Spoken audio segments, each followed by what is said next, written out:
A 2017 Honda Civic right here. Customer states chirping noise from the front, and they're also noticing their steering wheel kind of pulsating, shimmying while they're braking.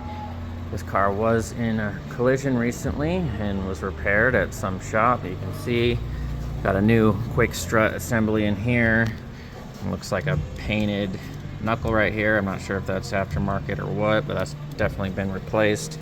You can see the axle nut has definitely been removed before, so I suspect wheel bearing was replaced. This rotor was obviously replaced.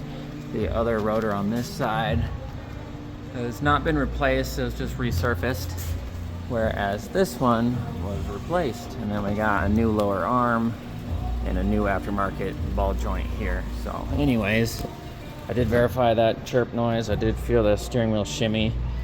Took the front wheels off, and clearly see that hardware for the brake pad is contacting the rotor.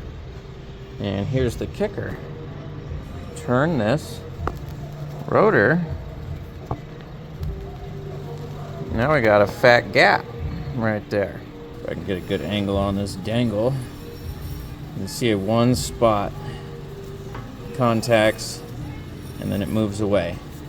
So I'm like, and then I'm like, this hub does not appear to be replaced. And they're clearly in a hard enough collision to where they needed a new strut on a lower arm and a bearing and a lower ball joint.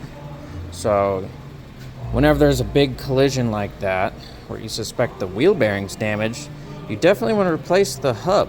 Because believe it or not, these hubs can bend. This is a half-assed improper repair. They forgot one thing.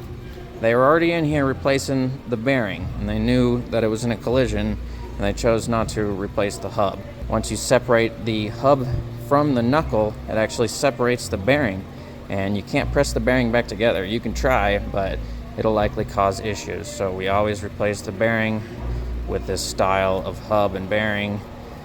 And yeah, you definitely always replace the hub. If the car's in a collision where you're replacing suspension components, it's obviously taken a hit hard enough to where it could have bent the hub. So double check your work, kids. Make sure everything feels good on the test drive afterwards.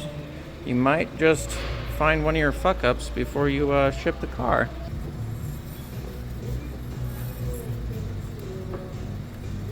She's wonked. She's wonked, bud. Come on. I'm not a doctor or anything, but that's bent. Definitely a half-assed repair job here. I mean, come on. Y'all didn't catch that? Somebody aligned this car after that shoddy repair with a bent-ass rim. So yeah, I'm sure this right rear toe is real nice and in the green, huh? Sheesh. Sheesh. So if I hit on the opposite side of where the screw is, hear that little clunk? That is a gap. So yeah, whole hub is wonked. It's making the whole wheel shake back and forth, making the whole rotor shake back and forth, making the brake pad shaking back and forth, which is making the piston shake back and forth on your caliper, which will pulsate your brakes and make your steering wheel shake. So yeah, front shake, chirp noise, figured that out. Rear shake, rear vibration. Yeah, we figured that out. Yeah. So you can see, I'll turn this rotor. See that gap on the right? Keep turning it. Now there's a gap on the left. Yeah. Yeah. That ain't right. That ain't good.